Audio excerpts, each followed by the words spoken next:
शेतकरी का आत्महत्या का टाइम आ गया है।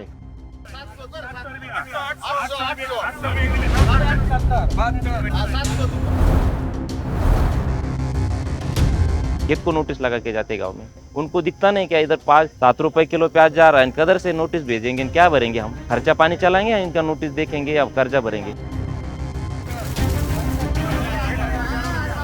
अभी गवर्नमेंट की नियत ही है नहीं कि फार्मर को पैसा मिले, सभी चीज का वही हालत है। और इसका जो गलत नीति है वो गवर्नमेंट की है। बार बार हम हमारी पॉलिसी चेंज करते हैं, उस वजह से अपने जो एक ट्रस्टेड कस्टमर है वो भी हमारे टूटने लग गए। दाम मिल नहीं रहे, इसका जो प्रमुख कारण है,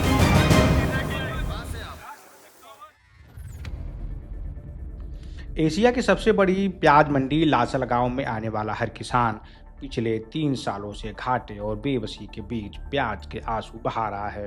और इसके पीछे 2 बड़ी वजहें हैं। पहली, बारिश की वजह से उत्पादन का घटना, और दूसरी, उम्मीदों से आधे दाम पर उत्पाद बेचने की मजबूरी।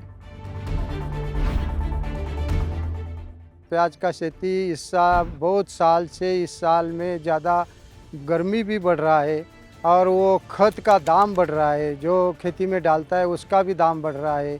और इस साल में गार हुआ, वो बर्फ़ गिरा है, बारिश गिरा है, उससे वो प्याज का सब खेती नुकसान हो गया। पहले भी हमने जो बीज बोया था वो 2-3 बार लेट का बारिश आने से वो ख़त्म हो गया, फिर और लेट हो गया, तो लेट होने से हमारा अच्छा फसल हुआ नहीं। अचानक बारिश आ जाती है, गर्मी बढ़ती है, उसका वो जो क्लाइमेट है ना वो अभी अच्छा नहीं रहा। नमी की वजह से वो भी ज़्यादा ग्रोथ नहीं करता, उसमें बुरशी फंगस वो ज़्यादा हो जाते। मौसम की मार है, सरकार की मार है, दोनों से किसान लड़ रहा है।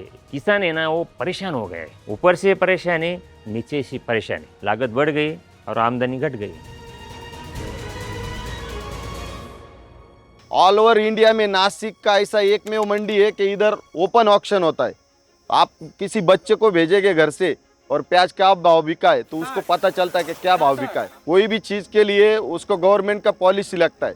अभी गवर्नमेंट की नियत ही है नहीं कि फार्मर को पैसा मिले। खाली प्याज ही नहीं, किस चीज़ को रेट है, गेहूँ हो 20 रुपया किलो है, मक्का हो 15-16 रुपया किलो है, किसी चीज़ को रेट नहीं है, सभी चीज़ का वही हालत है। 7 दिसंबर 2023 में रात में उन्होंने 6 बजे निर्यात बंदी की। उस टाइम ऑल ओवर वर्ल्ड में प्याज का शॉर्टेज था और अपने यहाँ अच्छी पैदावार थी, लेकिन इधर भाव न बढ़े इसलिए गवर्नमेंट ने निर्यात बंद कर दी। और 1 साल का फायदा उसमें चाइना ने लिया, इजिप्ट ने लिया, अपना जो विरोधी देश है पाकिस्तान उसके फार्मरों को मिला। लेकिन अपने फार्मर ने उस साल पूरे 1 साल 10 से 15-20 रुपए में प्याज फोकट भाव में बेचना पड़ा। आज की डेट में गवर्नमेंट ने फार्मर को कम से कम 1000 रुपये मुआवजा देना चाहिए, भावांतर योजना लागू करना चाहिए, लेकिन नहीं किया। 1 साल से फार्मर कौड़ी मोल बाजार भाव में प्याज बेच रहे।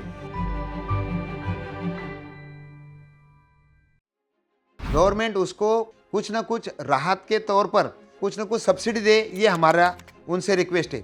अब वो यदि मिनिमम एक्सपोर्ट प्राइस यदि लगाती है, एमईपी लगाती है अथवा इस तरह के काम करती है तो बहुत दिक्कतें आ जाती है, क्योंकि प्याज के रेट फिक्स नहीं है। 25% हिस्सेदारी के साथ भारत दुनिया का सबसे ज़्यादा प्याज उत्पादन करने वाला देश है और इस देश में 40% उत्पादन के साथ महाराष्ट्र नंबर 1 पर है, जिसमें नासिक की भूमिका बहुत अहम है। जानकार कहते हैं कि प्याज का रेट अगले कुछ दिनों में क्या होगा ये नासिक की लासल गांव मंडी से ही तय होती है और नासिक से बड़े पैमाने पर प्याज पड़ोसी देशों को निर्यात भी किया जाता है।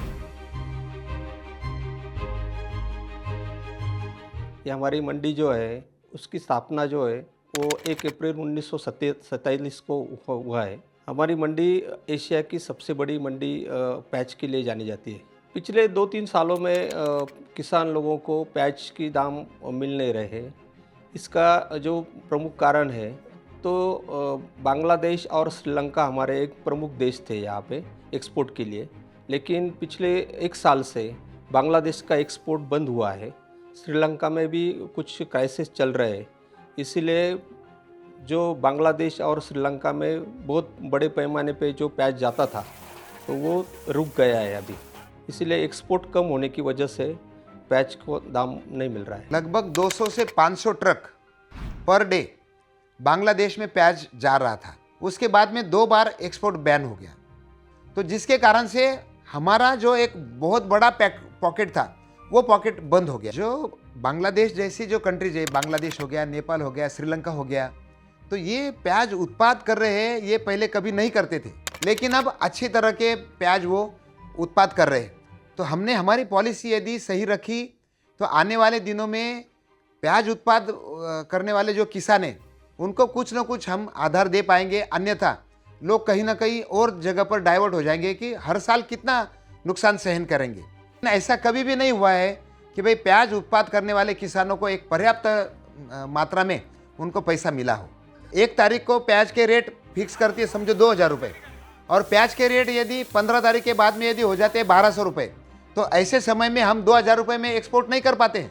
उन्होंने कमेटी तो बनाई, जिनका प्याज से कोई लेन देन नहीं है, ऐसे लोग उस कमेटी पर बैठे, और जिसके कारण से प्याज के जो प्रश्न है वो हम गवर्नमेंट तक नहीं पहुंचा पा रहे हैं। सबसे बड़ा तो जो ये निर्यात होता था सबसे ज़्यादा इंडिया से, वो 40% अपना बांग्लादेश में होता था। अभी इजराइल, ईरान और अमेरिका का युद्ध चालू है, उसके वजह से जो कंटेनर के फ्रेट है वो 10 गुना बढ़ गए। जो फ्रेट 2.5 रुपये केजी गल्फ का था वो 25 रुपये पर केजी हो गया, तो उसके वजह से बहुत बड़ा इफेक्ट वो ओनियन पे आ गया है। $600 फ्रेट था, 600 से $700, वो $6,500 से $7,000 हो गया है। उसका कंटेनर का जो फ्रेट रहता है वो, उसका खर्चा इतना बढ़ गया है कि 20 रुपये किलो खर्चा बढ़ेगा, तो फिर उसका असर तो प्याज पे ही आने वाला है। भले ही किसान और व्यापारी ये कह रहे हैं कि एक्सपोर्ट घटा है, लेकिन सरकारी आंकड़े कुछ अलग ही कहानी बयां कर रहे हैं। पीआईबी की रिपोर्ट के मुताबिक भारत का प्याज निर्यात वित्त वर्ष 2025-26 में 15.40 लाख मीट्रिक टन तक पहुंच गया था, जो पिछले साल मार्च 2025 में 11.65 लाख मीट्रिक टन था। हालांकि पिछले 3 सालों की बात करें तो महाराष्ट्र में लगातार प्याज का उत्पादन कम हुआ है। 2021-22 में महाराष्ट्र में प्याज का उत्पादन 136.69 लाख मीट्रिक टन था, जो 2022-23 में घटकर 120.33 मीट्रिक टन और 2023-24 में घटकर सिर्फ 86.02 लाख मीट्रिक टन रह गया। रेट का न मिलना और लागत का लगातार बढ़ना ही किसानों की कर्ज के दलदल में फंसने की बड़ी वजह बनती जा रही है। और 1 लाख रुपए उतार प्याज के लिए, तो वो 50,000 भी घर के मिल नहीं रहा है। हमारी मजदूरी नहीं फिट रही है हमारी, इसलिए इस वजह से हम शेतकरी का आत्महत्या का टाइम आ गया है। इसलिए सरकार ने क्यों धोरण किया चाहिए कि निर्यात खुली चाहिए। कर्जा अभी है 3-4-5 लाख रुपए तो होगा, तो कहाँ से भरे हम? किधर ये 700 रुपए से क्या मिलेगा? कर्जा का ब्याज भी नहीं भरेंगे। कर्जा भरने के लिए पैसा नहीं। इस साल तो कोई नोटिस वोटिस भेजना ही नहीं चाहिए बैंक वालों ने। क्या करेंगे? उनको दिखता नहीं क्या इधर 5-7 रुपए किलो प्याज जा रहा है, कदर से नोटिस भेजेंगे, क्या भरेंगे हम? खर्चा पानी चलाएंगे या इनका नोटिस देखेंगे या कर्जा भरेंगे? कर्जा खुद भर सकते, हमको जरूरत नहीं उनकी कर्जा भरने की, क्या हमको कर्जा छूट दे दो। हमारा ऐसा नहीं, प्याज को भाव दे दो, हम खुद भर देंगे।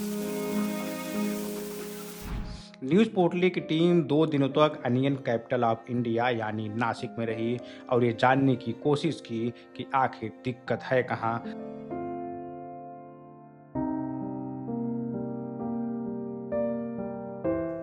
तीन तरह के हर्डल्स प्याज के बिजनेस में है।